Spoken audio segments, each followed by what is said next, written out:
Hello friends, I am Dipanshi Sharma. Welcome to my YouTube channel. This is Dipanshi and I will doing well. Today I will discuss aggregate function in MySQL. So max, min, count, average and sum.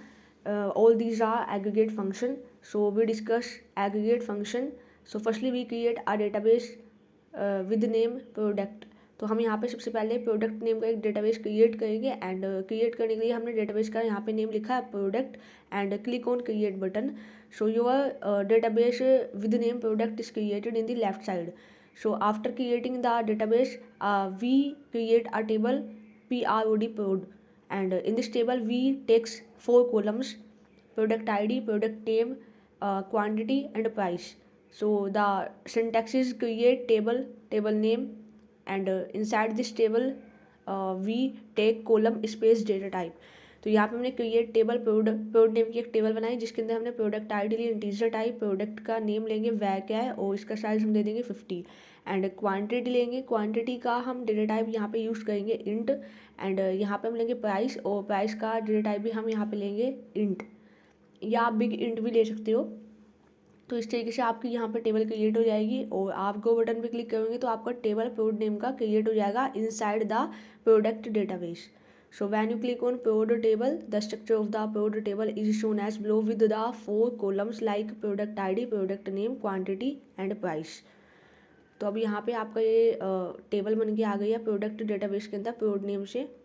So when you click on prod तो आपका जो table है table का structure आपका यहाँ पे बन जाएगा. बट अभी टेबल के अंदर हमने कुछ भी डेटा स्टोर नहीं किया है तो हम डेटा को स्टोर करने के लिए यूज़ करेंगे insert command.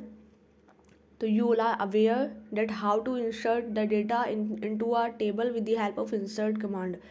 So insert into prod values और आप पैरेंथेसिस में वैल्यूज़ दे दोगे. Product ID suppose 1001 and product name suppose आपने दिया बिस्किट. और जब भी आपको प्रोडक्ट का नेम देना है तो आप सिंगल कोट्स में दोगे बिकॉज आपने इसका डेटा टाइप लिया था वह क्या है.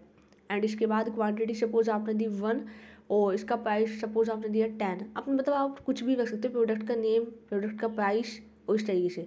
अब इसी को ही हमने कॉपी करके नीचे 7 टाइम पेस्ट कर लेंगे और यहाँ पे हम बस डेटा को थोड़ा सा चेंज कर देंगे, डेटा में थोड़े से चेंजेस कर देंगे सो डैट सेम टाइप का डेटा हमारा स्टोर ना हो टेबल के अंदर. तो हम यहाँ पे आईडी चेंज कर देते हैं 1002, 1003, 1004 टू यहाँ से लेके 1008.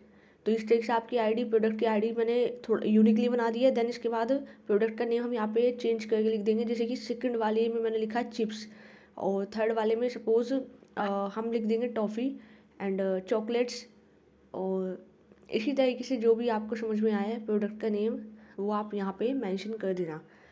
और इसी तरीके से हम सारे डेटा में चेंजेस कर देंगे जो भी यहाँ पे सूटेबल रहेगा. जैसे मैंने अभी यहाँ पे लिख दिया है Maggi and next milk.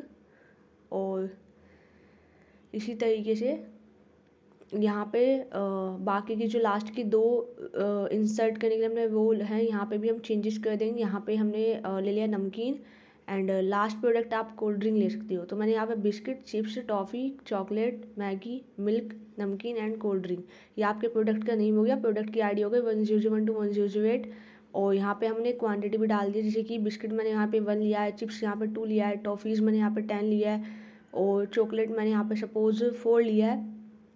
Maggi quantity हमने 2 कर दी है और मिल्क हमने 1 ही लिया है और नमकीन की क्वांटिटी 5 है एंड कोल्ड ड्रिंक की भी 1 ही है. अब इसका प्राइसेस चेंज कर देते हैं एज पर द प्रोडक्ट. हम इसके जो प्राइसेस है वो भी हम चेंजेस कर देंगे. तो यहाँ पे हमने मल्टीपल रो को एक साथ इंसर्ट कराने के लिए इस तरीके से हमने यहाँ पे इंसर्ट कमांड अपना लिख लिया. अब जैसे ही आप गो बटन पे क्लिक करोगे तो मल्टीपल रोज एक साथ आपकी इंसर्ट हो जाएगी आपके टेबल के अंदर. और जब आपने टेबल के स्ट्रक्चर को चेक करोगे तो वहाँ पे आपकी 8 रोज आपका होगा जहाँ पे 8 रोज के अंदर आपका डेटा स्टोर्ड मिलेगा.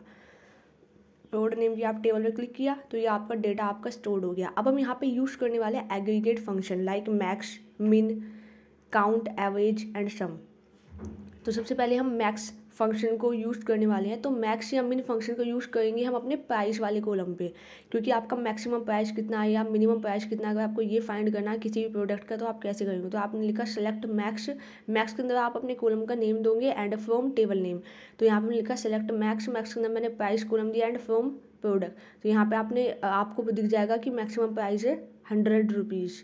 उसी तरीके से अगर आप मिनिमम प्राइस देखोगे, सपोज सेलेक्ट मिन, और मिन के अंदर अपने कॉलम्स का नेम फ्रॉम टेबल नेम, तो टेबल नेम आपका पेड है, तो यहाँ पे लिखोगे यहाँ पे सेलेक्ट मिन, और मिन के अंदर आपने अपनी कॉलम का नेम दिया प्राइस फ्रॉम पेड। तो इससे क्या होगा कि जो आपकी प्रोडक्ट टेबल है उसमें सबसे लोवेस्ट प्राइस किस प्रोडक्ट का, सपोज 10 रुपीज़ है, तो मिनिमम प्राइस आपका आ गया 10 रुपीज़। तो ये आपको था मैक्सिमम मिन फंक्शन का यूज़। अब इसी तरीके से देखते हैं हम काउंट फंक्शन का यूज़। अगर आपको प्रोडक्ट आईडी काउंट करनी है सपोज, या पहले हम सम फंक्शन का यूज़ देख लेते हैं। अगर आपको ये पता करना है कि आपकी क्वांटिटी टोटल कितनी है, तो सेलेक्ट सम, और सम के अंदर कॉलम्स का नेम फ्रॉम टेबल नेम, तो क्वांटिटी आपको दिख जाएगी टोटल कितनी क्वांटिटी है 26। उसी तरीके से आप एवरेज भी निकाल सकते हो प्राइस का।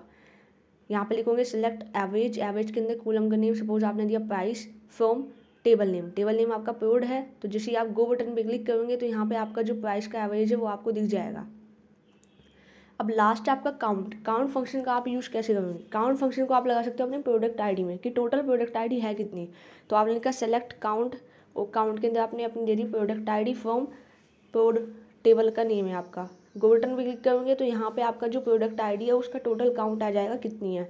तो ये जो आपके सम, मैक्स, मिन, एवरेज और काउंट ये फंक्शन है, ये आपकी प्रीबिल्ट फंक्शन है, और इसका बेसिकली यूज़ है जब आप क्वेरी इनसाइड क्वेरीज को यूज़ करते हो, वहाँ पे इन सब का यूज़ होता है।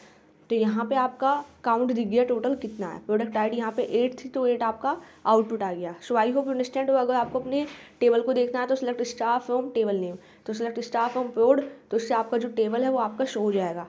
या आप डायरेक्टली भी लेफ्ट साइड में जाके अपने डेटाबेस के अंदर प्रोड जो आपकी टेबल बनी है आप उस पर क्लिक करोगे तो भी आपका टेबल आ जाएगा। भाई यहाँ पे थोड़ा सा लोडिंग टाइम लेगा, बट आपका आउटपुट आ जाएगा।